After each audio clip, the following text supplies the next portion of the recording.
Valeu, Lu.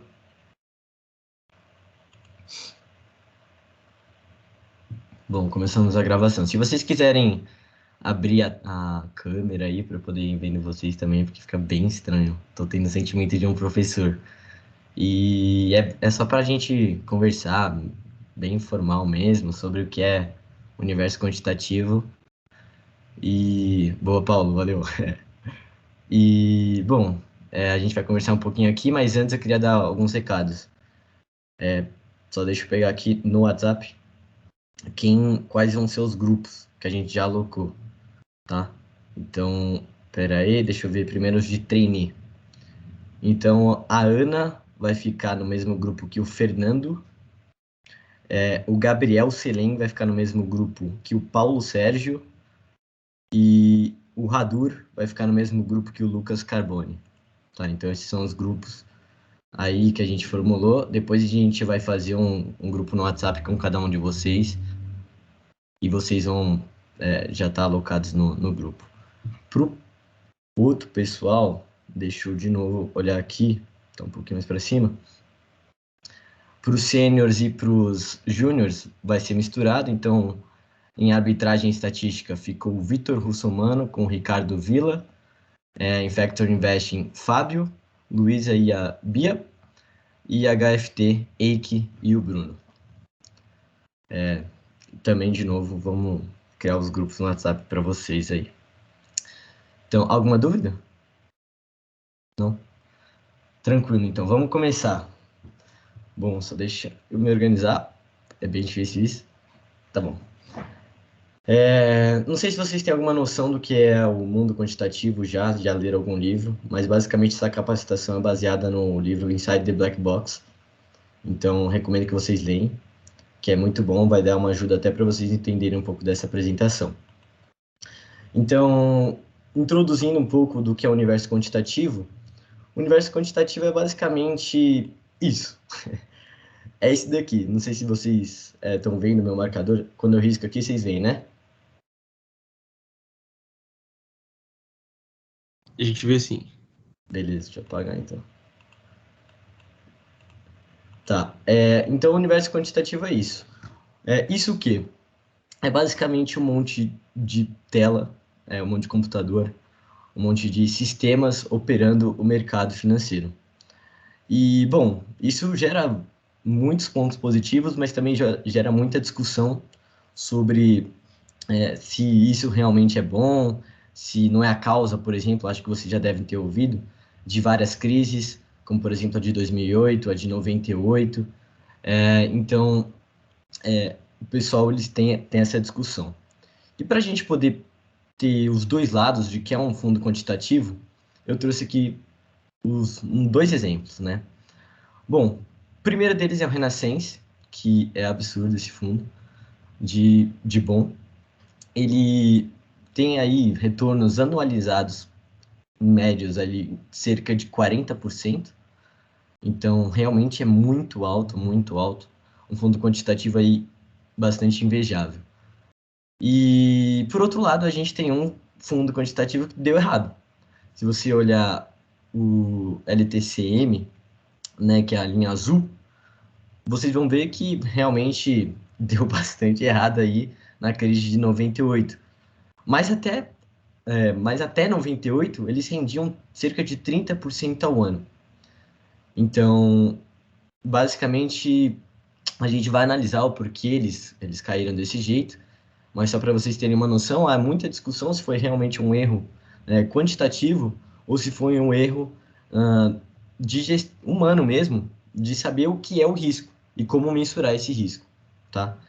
Então, bom, na crise aí da Rússia, se não me engano, em 98, eles perderam quase 100% do patrimônio. Antes eles tinham, mil reais, né, dólares, na verdade, e eles perderam tudo que eles tinham ganhado, que era isso daqui, até aqui, e mais um pouco. Então, eles realmente mandaram muito mal.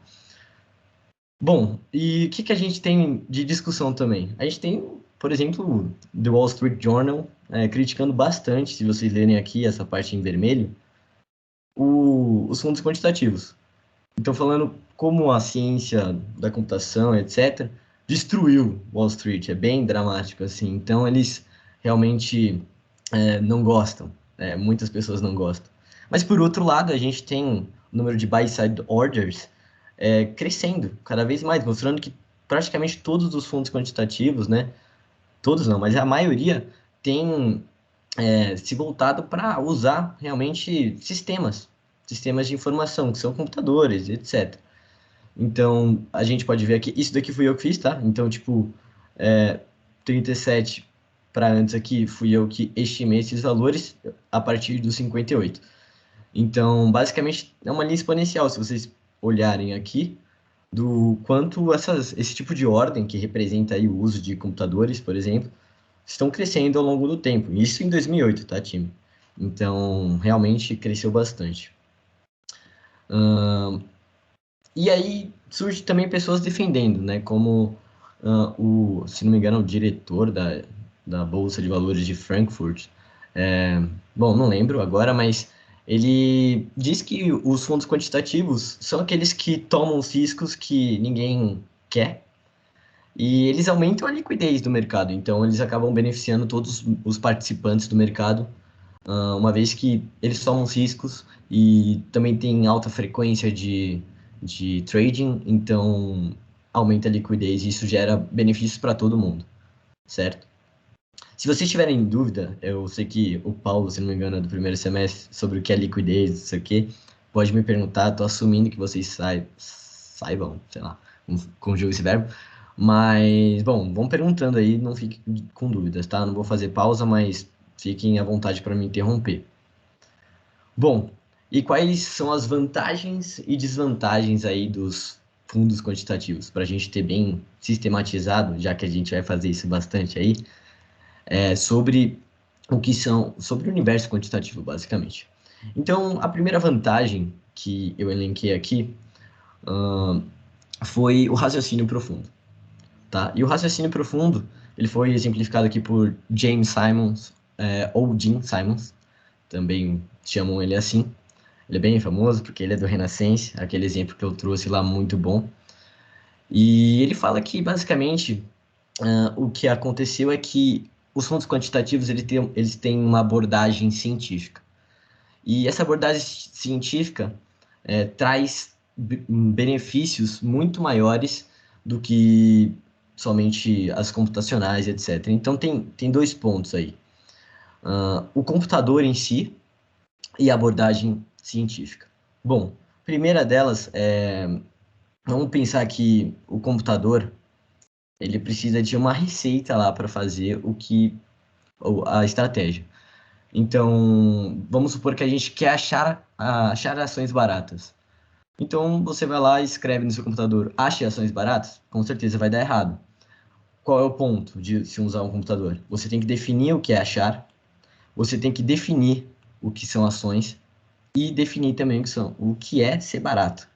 Então, achar, por exemplo, você poderia falar para o seu computador, vá no Yahoo Finance e pegue todos os ativos da Bolsa de Valores do Brasil. Isso seria achar. Ações, já falei aqui, mas seria todas as ações da... O que são ações, basicamente, como elas funcionam, qual o preço dela, etc. Quais são as características. Então, você tem que definir o que é uma ação. E barato é a mesma coisa. Como você define o que é barato? Não sei, tem várias teorias que definem barato de jeitos diferentes. E se a gente soubesse isso tão claramente, a gente não teria diferentes teorias. Então, basicamente, o sistema faz que a gente tenha que definir esses três pontos aqui bem profundamente. Então, a gente tem que ter um raciocínio profundo sobre o que é achar, o que são ações, o que é barato, para a gente poder montar o nosso sistema. Bom, e agora vem a abordagem científica, que é basicamente conceitualizar. Então, a gente tem que ter um conceito muito bem definido sobre o que são essas coisas para poder fazer o robô executar a nossa estratégia. A gente tem que definir muito bem essas coisas para o robô, para o sistema também, e depois tem que ter conhecimento de como abordar essas coisas, né? Esses três pontos, por exemplo. Então, aqui entre os métodos estatísticos, etc. Então, basicamente esses dois pontos. Então, aqui seria o sistema, né? O SI que vocês vão ter aí, ou já tiveram no primeiro semestre. E aqui, para quem tem economia, para quem está fazendo economia, na verdade, micro 4, basicamente. Então, bom, esses são os pontos aí, a primeira vantagem. Não passou? Passou. Oi. Desculpe voltei rapidão, é que o Fábio tá com a mão levantada, e daí... Ah, tá. Pode me interromper, eu não tô vendo, tá? Ah, não, de Ou- boa, era só curiosidade mesmo. O James Simons é daquele livro, que é O Homem que Decifrou o Mercado, alguma coisa assim? Cara, não sei. Não, Eu tranquilo, era não. só curiosidade mesmo. Ah, tá, beleza. Eu acho que o Alex talvez saiba, assim, mas se ele não souber também. Se eu não me engano, é que eu acabei vendo uns vídeos que falava exatamente disso, mas eu vou procurar aqui se é o livro. Mas se eu não me engano, só vou conferir Não, aqui. tranquilo. Eu acho que é sim, com certeza. O pessoal tá me chamando de Jim Simon, só pra vocês terem uma noção, porque eu confundia isso no início, juro. Eu não consegui assimilar essa coisa. Mas tudo bem. Alguém mais? Alguma dúvida? Beleza, então eu vou passar pra próxima. É Oi. ele mesmo. É que eu lembrava, é o homem que decifrou o mercado, né? Mas é ele mesmo. Ah, valeu aí, valeu. O impressionante, vou voltar aqui, tá, Tim? Porque eles realmente são muito bons. O impressionante é que a gente pode ver que aquele gráfico lá de buy side orders está aumentando, mostrando que está todo mundo realmente indo para algo mais sistematizado e computacional. E aí a gente percebe que pô, a concorrência está aumentando e os caras continuam num patamar elevadíssimo. Se você olhar esse eixo aqui, é bizarro a escala dele, que é 50% aqui, ó. Ó, então, realmente, tem momentos que é 100%. Então, esses caras, eles realmente são muito bons. Se não me engano, o Gene Simons, ele é matemático, alguma coisa assim, ele é realmente muito bom. Bom, eu vou passar para a segunda vantagem, que também pode ser uma desvantagem. Então, só para a gente entender, Quant tem que definir certinho o que é o risco, basicamente. E isso é um problema para muitos fundos quantitativos, porque como que as pessoas vão definir o que é risco, né? Elas têm diferentes métodos de definir como é o risco, tem volatilidade, tem pessoas que olham mais para a volatilidade implícita de opções, então tem diferentes tipos de mensurar esse risco. E algumas vezes essa mensuração na estatística aí, para quem ainda não teve estatística 2 é feito mais ou menos dessa maneira, né? E, bom, basicamente o que acontece, só para vocês entenderem, é que com base na frequência do que acontece os retornos, por exemplo, então vamos supor que o retorno de 3% aqui, ó, aconteceu essa quantidade de vezes, um dos que mais aconteceu, por exemplo. E esses retornos, só para a gente contextualizar, seria dos títulos públicos, se não me engano, da Rússia, tá? Então, basicamente, esses retornos em azul seriam os retornos positivos em um histograma, né? Então, a quantidade de vezes que eles aconteceram, e os retornos em vermelho, os retornos negativos, tá? E com base nisso, eles atribuem probabilidade. Então, quantas vezes ocorreu no passado, vai definir a probabilidade de ocorrer novamente no futuro. Esse é mais ou menos o jeito da estatística funcionar. E, bom, basicamente nunca tinha acontecido, sei lá, aqui eu chutei, tá? É só um exemplo. Nunca tinha acontecido um retorno negativo de menos 40%, por exemplo. Então, era basicamente probabilidade zero de acontecer nesse eixo. Vamos supor que aqui é a probabilidade 100%, e vai ficar bem perto, mas vocês entenderam. A escala não está certinha aqui, mas vamos supor que é 100% aqui. Eu escrevi bem errado. Aqui vai ter uma probabilidade zero. Então, quando a Rússia, que nunca tinha dado um calote na sua dívida, né, ficado inadimplente, ficou inadimplente em 98, o que aconteceu? Quem tinha posição em títulos da Rússia perdeu muito, muito dinheiro. E foi isso que aconteceu aqui, basicamente com o LTCM. Então, basicamente, eles mensuravam o risco através dessa probabilidade e com base no risco, se for maior o risco, eles colocam menos dinheiro. Se for menor o risco, eles colocam mais dinheiro. E aconteceu que eles tinham muito dinheiro posicionado um ativo que deu um retorno negativo gigante. Então, basicamente, esse é o problema. Como que eles vão mensurar o risco? Porque desse jeito aqui é o usual, mas pode ocorrer desse menos 40% aqui acontecer. Então, bom, isso pode ser uma vantagem, se você souber usar, e pode também ser uma desvantagem, tá? Então, a gente vai discutir um pouco mais para frente modelos de risco, mas basicamente isso daqui é meio ambíguo, e é bom ficar atento a esses casos e como você está usando aí esse tipo de mensuração. Legal. Próximo. Eu esqueci o que eu ia falar nesse... Ah, legal. Disciplina. É a terceira vantagem. Quer dizer, a segunda vantagem, mas o terceiro ponto. Basicamente, o que acontece? Os investidores arbitrários são aqueles que basicamente decidem na mão o quanto vão botar de dinheiro. É o que a gente faz hoje, por exemplo, no nosso fundo de operações, certo? Então a gente decide discutindo verbalmente, vai, 3% na Ambev. Não, eu acho que é 5% porque tem um potencial melhor. E aí outra pessoa rebate falando, não, acho que tem que ser 2%, um pouco menos, porque é arriscado, é uma empresa com muito market share. E, bom, e fica essas discussões. E, basicamente, o que acontece? A disciplina que o sistema, que o robô, que o método científico dos fundos quantitativos exigem é uma vantagem gigantesca. Porque você não fica, por exemplo, exposto a alguns riscos de finanças comportamentais. E finanças comportamentais, para quem não sabe, são o seu comportamento afetando o seu jeito de investir, por exemplo. Então, bom, aqui a gente tem um gráfico de um dos efeitos das finanças comportamentais. Então, bom, se vocês quiserem ler isso daqui, eu acho importante para vocês entenderem um pouco, mas esse disposition effect é basicamente as pessoas acham que vão subir, essa linha vai subir, e acaba comprando aqui, por exemplo, e aí depois subir um pouquinho para cima, já vende, com medo de perder o lucro. Então, pô, eu lucrei R$10 aqui, eu já vou garantir o meu lucro de 10%, de R$10.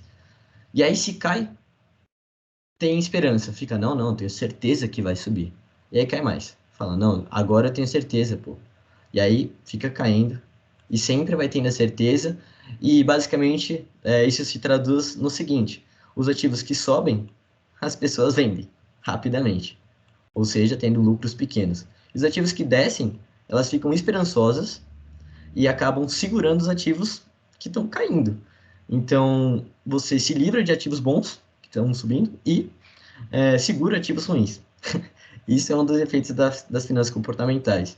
Eu trouxe um exemplo aqui, que se a gente quiser fazer para dar uma brincada, deixa eu apagar aqui. Não sei se vocês estão muito engajados, mas isso daqui é uma conversa, viu, galera? Até para a gente se conhecer melhor. Que teve gente que eu não entrevistei aí. Então, eu queria saber aí até se alguém quiser anotar depois para fazer uma frequência aí das respostas, se vocês acham que essa linha aqui vai subir ou vai descer. Se alguém quiser arriscar.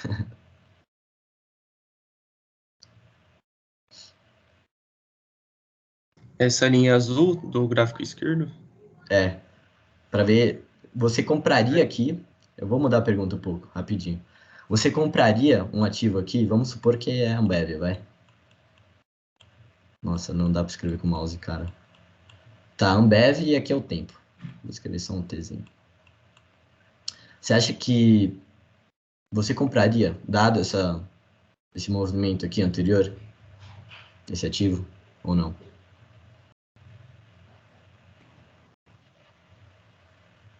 Não. Não compraria, beleza. Mais alguém quer tentar? Eu não compraria. Boa. Eu também não compraria.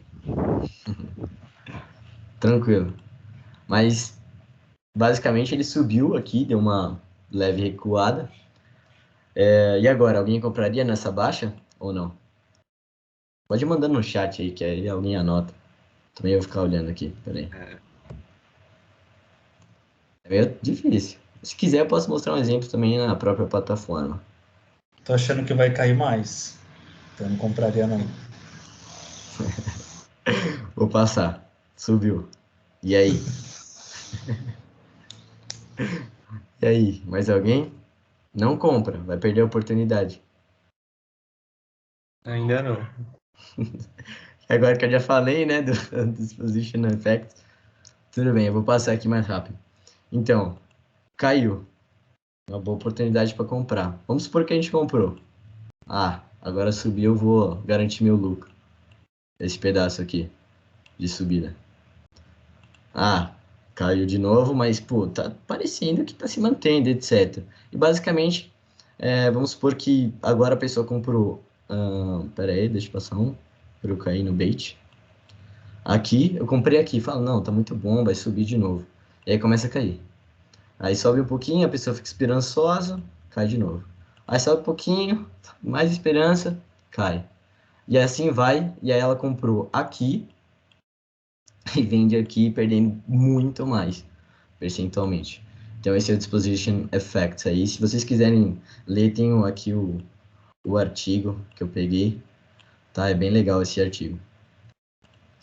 Bom, agora vamos para realmente sair aí da introdução das desvantagens e vantagens e entrar no que é quant. Então, bom, o que é um fundo quant, né? Bom, basicamente, os fundos quantitativos são idênticos a qualquer outro fundo. E o que muda é o jeito que eles fazem. Então, é o modo como são feitas as ideias e concebidas as ideias, e é o modo como são implementadas as ideias, tá? Então, basicamente, eles aplicam sistematicamente, ou seja, algoritmos em Python, etc. E procuram alfa, que a gente já vai definir mais para frente, baseado em pesquisa profunda e científica, tá? Então, bom, entra aqui a estratégia. Para a gente definir o que é uma estratégia, a gente tem que conceber o que é estratégia. Então, bom, quais são as teorias que vão embasar, quais são os dados que vão embasar essa estratégia. Researching também, de novo, é a mesma coisa, basicamente, só para ter umas palavrinhas aí para vocês pegarem a ideia. E depois que a estratégia estiver definida, o sistema executa essa estratégia, tá? Então, a gente vai construir o sistema e design, eu nunca entendo qual a diferença de design e build, mas tudo bem. E, bom, temos uma questão aí. Quando a gente humano, temos que interferir. É difícil, né? Nós temos que interferir. E quando isso é bom e quando isso é ruim. Porque, na verdade, as contribuições humanas, elas não pararam, tá? Então, não é um robô que vai fazer para você, é quant. Então, a contribuição humana está aqui, está em tudo aqui, tá? E quando a gente deve parar tudo isso daqui? Quando? Bom, vou responder. A questão é o seguinte, a gente vai usar basicamente essa ideia aqui, de garbage in, garbage out. Então, para quem não tem muita afinidade com o inglês, entrou informação ruim, essa informação ruim vai ser retirada, tá? Já traduzindo aí para o mundo do quant. Então, vamos supor que, por exemplo, houve uma fusão, na verdade teve essa fusão, né, da Merrill Lynch e o Bank of America em 2008, tá? E o nosso modelo, a nossa estratégia, não captura essa mudança. Por quê? Porque essa mudança, meio que todo mundo já tinha o consenso de que os preços iam mudar, então, isso, se não me engano, aconteceu com, acho que as lojas americanas, esses últimos meses aí. E, bom, essa informação de fusão altera, por exemplo, o preço de 20 para 8. Eu não lembro se subiu ou se caiu, tá? Mas altera assim bruscamente, tá? E aí o que acontece? Essa informação, ela não é lida, interpretada pelo nosso modelo. E o nosso modelo, na verdade, ela vai ter que subir, tá? Vou falar aqui que ela vai para 30. Então, deixa eu riscar, deixa eu apagar porque tá muito feio isso daqui. Então vamos supor aí que foi de 20 para 30, essa fusão fez com que esse ativo subisse bastante de preço. Nosso modelo não consegue interpretar isso, e uma vez que ele não consegue interpretar isso, a conclusão dele vai ser que está caro. Então, pô, subiu muito, vende agora. E essa conclusão vai ser errada, porque esse preço, ele tem um sentido lógico, né? Teve uma fusão ali que explica esse preço aumentar. E essa explicação, basicamente, ela não é interpretada pela nossa estratégia, novamente. E, bom, entrou uma informação ruim no nosso modelo. Entrou um dado ruim aqui. E qual é a ideia? Como a gente resolve? Joga ele fora. Então, basicamente, a gente vai jogar esse dado fora com interferência humana. Então, aqui o ponto é, a gente vai lá nas opções de análise que o nosso sistema está fazendo. Então, ele está pegando vários tipos de ativos, várias ações, e a gente não deixa ele analisar a Merrill Lynch, por exemplo. Então, a gente tira ele do universo analisado. E, bom, isso, na verdade, é ótimo, porque o que diferencia, na verdade, um fundo quantitativo bom para um fundo quantitativo ruim é a interferência humana, basicamente. E vamos pensar aqui em mísseis. Vamos supor que a cada erro que a gente não interfere, não tirando o lixo daqui de dentro, a informação ruim daqui de dentro é um míssil. Vamos supor que é um míssil com uma localização errada, então vai cair, sei lá, numa cidade, ao invés de um teste no meio da água lá. E aí o estrago, basicamente, vai ser o número de mísseis que você deixa acontecer vezes o potencial dano dele. Então, basicamente, eu risquei errado aqui, está atrapalhando. Basicamente, o que acontece? As estratégias quantitativas que vão eliminando as interpretações ruins vão fazendo com que os prejuízos vão sendo menores, os riscos vão sendo menores, diferenciando, por exemplo, o fundo quantitativo bom de um fundo quantitativo ruim. Então, a interferência humana, sim, é bom, mas temos aí algumas regras, né? Tem que ter alguma regra para poder colocar aí, tirar as informações, tá? Então, esse tipo de julgamento humano não deve ser tirado totalmente. O julgamento humano é bom em alguns casos, tá? Porque realmente nossa estratégia ela não consegue analisar tudo, e se analisar tudo ela fica insana. Então, é bom ter essa interferência humana. Alguma dúvida aqui? Não sei se ficou tão claro.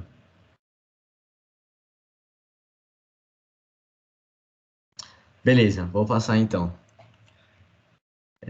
Passou, boa. Legal. E, bom, de novo, voltando às pessoas arbitrárias, então, que decidem, falando na mão, com base na opinião, basicamente, qual vai ser as suas posições. Então, eu vou escolher Bradesco, Itaú, Ambev, etc. Falei Ambev pra caramba, né? Mas tudo bem. E se essas pessoas também, elas decidem o quanto em cada uma dessas posições, tá? E a gente tem um espectro total aqui de possibilidades. Então, pessoas que interferem muito, tem muita interferência humana, e aqui vai diminuindo o nível de interferência humana até chegar num nível de totalmente sistemático. E, bom, aqui é totalmente não quant, aqui é quant, tá? E, basicamente, o jeito de responder qual são as posições e qual o tamanho das posições define, basicamente, onde nesse espectro você vai estar. Se você responder de um jeito sistemático essas perguntas, você está mais para esse lado. Se você responder de um jeito arbitrário essa pergunta, você está mais para esse lado, tá? Então, para a gente poder só ter um resuminho do que é quant, a gente tem pesquisa, modelagem e validação. Então, pesquisa, modelagem, validação, todas com método científico, abordagem científica, tá? E execução feita por um sistema, que é basicamente Python, que a gente tanto falou aí no processo seletivo para vocês, beleza? Até aqui alguma dúvida? Vocês querem perguntar alguma coisa, alguma curiosidade sobre o que é quant? Porque eu vou passar agora para as estruturas dos fundos quantitativos.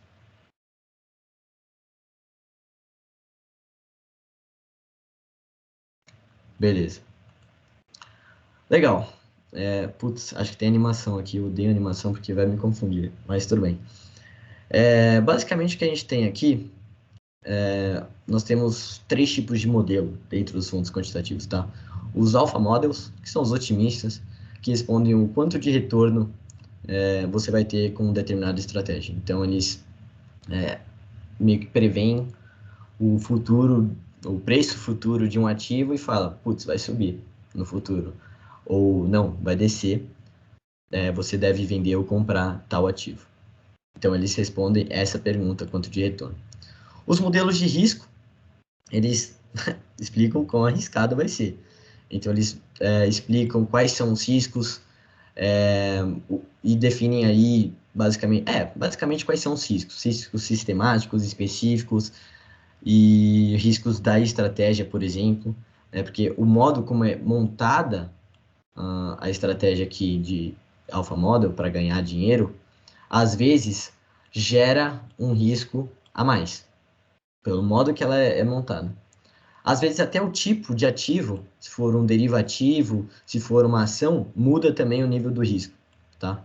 Então, basicamente, esse cara é o pessimista, ele vai falar, não, é muito legal, você gera muito dinheiro, mas... E o lado negativo?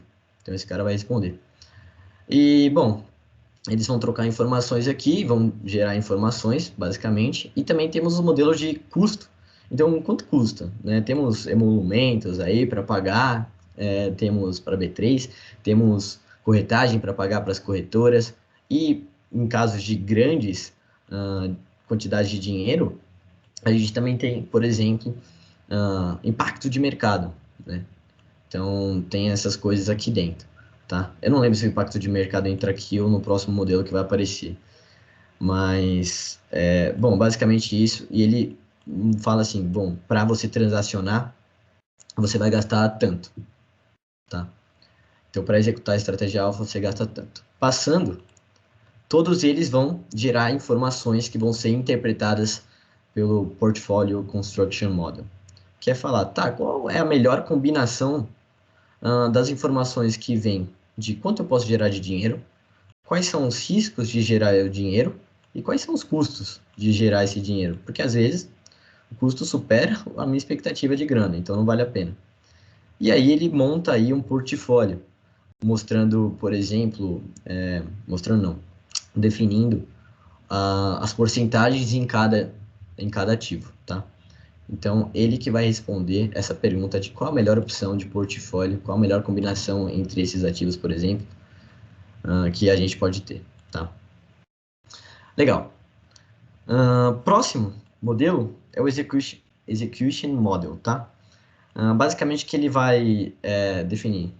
Ele vai definir o nível de agressividade, por exemplo. Então, qual o nível de agressividade da nossa execução? A gente vai dar uma ordem a mercado, ou seja, comprar no preço que está ali e tudo bem, ou a gente vai pendurar uma ordem e esperar que o mercado chegue naquele nível? Ou a gente vai comprar tudo de uma vez ou não? Então, tem esses pontos. A gente vai comprar tudo em 10 minutos? É bom isso? Quais são os custos disso? A gente vai comprar separado em pequenos lotes? E também vai interpretar qual tipo de mercado. O mercado, a B3 é diferente do mercado, sei lá, do México, de como a gente vai executar as nossas ordens, tá? Então, o Execution Model vai ver qual o melhor jeito de executar as ordens. E, bom, basicamente, vamos supor aqui um exemplo, a gente tem essas ações aqui, e vamos supor que o portfólio antigo era tudo igual aqui, as porcentagens, tá? Então, cada ativo tinha 25%. E aí, o Portfolio Construction Model definiu novas porcentagens e a Execution Model vai receber essas informações aqui. Então, 25 menos 10 tem que vender 15. Então, sell 15. 25 para 35 vai ter que comprar 10 e etc. E assim vai. E, bom, basicamente é assim que funciona didaticamente, tá? Os fundos quantitativos, nesses tipos de modelo. E, basicamente, não são todos os fundos quantitativos que separam os modelos desse jeito, tá? Então, em alpha, risk, transaction cost, não, eles, normalmente eles fazem tudo junto, assim, e tudo bem, e a gente pode fazer isso também. Então, o modelo aí para o projeto de vocês que seja muito bom, seja muito avançado, teria que ter basicamente tudo isso. Bom, vamos passar para o próximo aqui, que eu vou explicar. Legal, tinha esquecido de um ponto. Calma aí que vai ter um efeitinho de uma seta. 2, 3, aí, foi. Apareceu aqui as setinhas. E qual seria basicamente, deixa eu apagar isso tudo. Qual seria basicamente o que motiva, não, o que faz girar todos esses modelos, tá? São os dados. Então, os dados, eles são o sangue do nosso organismo todo aqui, basicamente. Então, se você não tiver dados bons, de qualidade, você não consegue definir o seu modelo alfa, quais são os parâmetros, você não consegue definir o risco, você não consegue definir os custos, e etc. Então, se você não tem dados sobre custos, você não consegue definir. Se você não tem dados aqui para esses 3 modelos, você não consegue alimentar esse, e etc. Tá? Então, os dados são aí o sangue do nosso organismo. Sem eles não funciona. Então, fiquem atentos nos projetos de vocês, porque vocês podem ter uma ideia maravilhosa, etc. Algo bem complexo, mas se não tiver dado, não dá para fazer e vocês vão perder muito tempo, ter que refazer. E, bom, vai dar um puta trabalho. Eu já passei por isso, tá? Por isso que eu tô falando. Legal. Que horas são? 6h40. Não sei se eu começo isso daqui, porque vai ficar muita coisa. Talvez. Deixa eu ver. Bom. Calma aí, gente. Deixa eu pensar aqui. Vou passar aqui rapidinho, tá? Enquanto isso, vocês têm alguma dúvida, alguma coisa que vocês querem comentar? Puta, dessas animações. Eu vou até aqui, ó. Só. Slide 29. Setinhas. Muitas setas. Legal. Então, a gente vai começar a explicar aí os modelos alfas para vocês, tá? Então, os tipos de modelo que a gente tem, etc. Então, basicamente, nós temos alimentando aí o Portfolio Construction, vai ficar todas essas animações de novo. E os dados, tá? Bom, primeiro, o modelo alfa, a gente tem que saber o que é alfa. Para quem não sabe o que é alfa, a gente tem algumas definições, tá? Então, basicamente, o alfa, né, que o pessoal mede, em termos relativos. Então, vamos supor que essa linha azul aqui é o Ibovespa, tá? Ibov. Então, se a gente quisesse comprar, e para quem não sabe o que é o Ibovespa bem definidamente, Ibovespa é como se fosse uma simulação de comprar, basicamente, quase todos os ativos do Brasil aí. E bom, é isso, diversificando e dando mais peso na sua carteira para aqueles ativos que são mais representativos dentro do Brasil. Tá? Então, o Ibovespa é isso. E bom, se a gente poderia ter a ideia de, vou comprar todos os ativos do Brasil e deixa lá, vamos ver no que dá. Seria a mesma coisa que comprar ali o Ibovespa, né? Ou os simuladores do Ibovespa. Os fundos que simulam o Ibovespa, desculpa. E, bom, qual seria o benefício aí de uma gestão, por exemplo? De algum fundo quantitativo que faça gerência desses ativos? Bom, eles teriam que performar pelo menos melhor do que uma seleção que foi feita pelo Ibovespa. Uma seleção que pega todos os ativos. Porque se eles sabem realmente avaliar um ativo, eles sabem escolher dentre todos os melhores, certo? Então, eles têm que, pelo menos, performar melhor que o Ibovespa. Por isso que tem o benchmark aí. E, bom, basicamente o alfa que o pessoal mede é essas diferenças ao longo do tempo entre... aqui é um fundo, tá? Esqueci de avisar. Mas a performance de um fundo.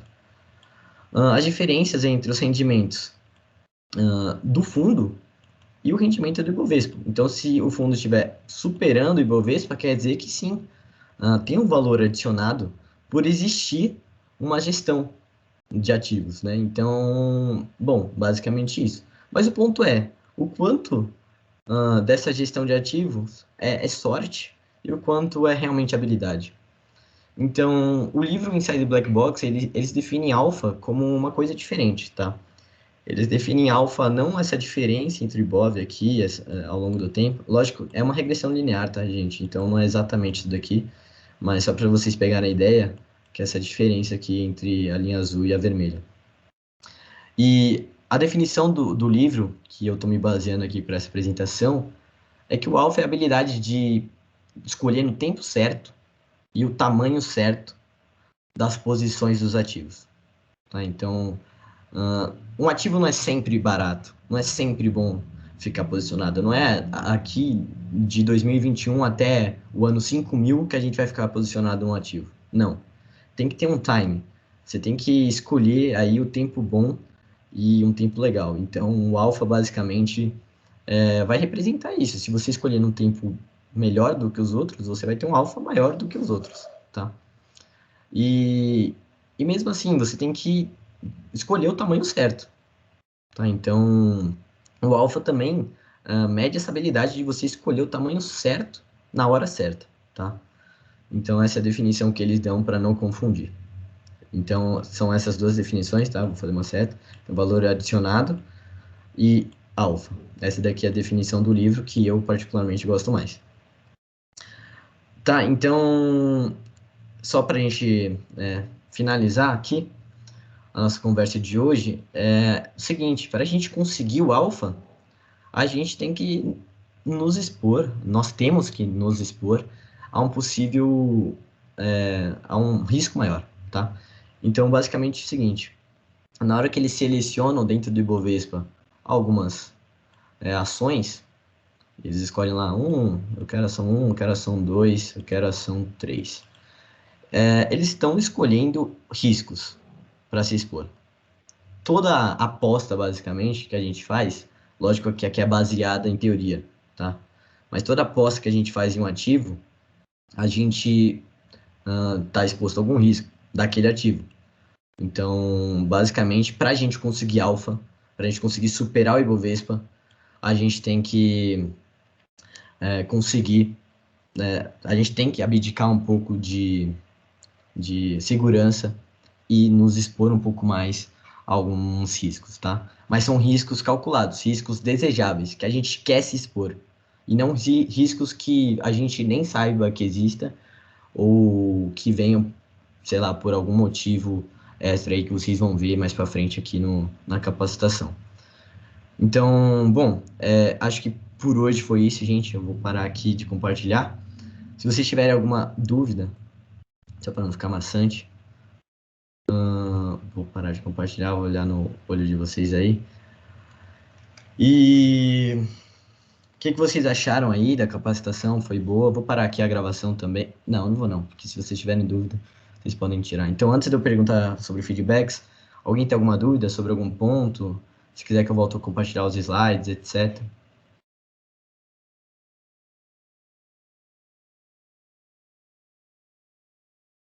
Todo mundo master aí. Monstros. Felipe, qual foi o livro que você usou para fazer essa apresentação? Vou mandar aqui no chat, mas foi Inside the Black Box, tá? Então, Beleza. Eu acho que esse termo, inclusive, vinha de, por exemplo, eles não sabiam o que um fundo quantitativo fazia. Aí eles chamam de Black Box. E Inside é esse sentido aí de explicando os fundos quantitativos. Caixa Boa, preta valeu. no avião, né? Caixa preta, Cai, se você pega a caixa preta. Quando a gente fala de método científico, a caixa preta seria tipo, quando a gente entra na caixa preta é para explicar um mecanismo que, bom, do que ela tá fazendo. No caso da gente é o universo quantitativo. Aí, ó. Explicou 20 vezes melhor do que eu. Valeu, Eike. E que é monstro. Tamo junto. Bom, eu posso ter falado alguma coisa sobre sistemas errados aí, porque o Wake me corrige aí pra gente se ajudar, tá?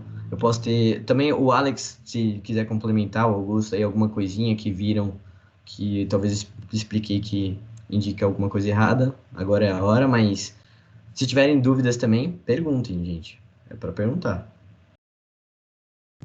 Meu, se alguém tiver dúvida, faça aí, por favor. Eu só ia fazer um adendo aqui, tipo, a sua apresentação foi muito boa, Fê, parabéns. Mas só ia fazer um adendo, que você falou de benchmark, né? E o usual de benchmark de fundo, hoje em dia, é 220, que eles pegam 2% do valor a cada ano, independente de se rendeu bem ou não, e 20% de quanto foi acima do benchmark deles. E para vender, tipo, até o peixe de quant aqui, o Renaissance eles fazem 4,44, que é, tipo, mais que o dobro, né, do que fazem, e mesmo assim eles não conseguem captar mais dinheiro. Tipo, eles já estão no valor máximo deles, assim. Bom, então eu vou encerrar aqui a gravação para não ficar extensa pro pessoal aí que quiser assistir de novo e a gente conversa aí se alguém quiser.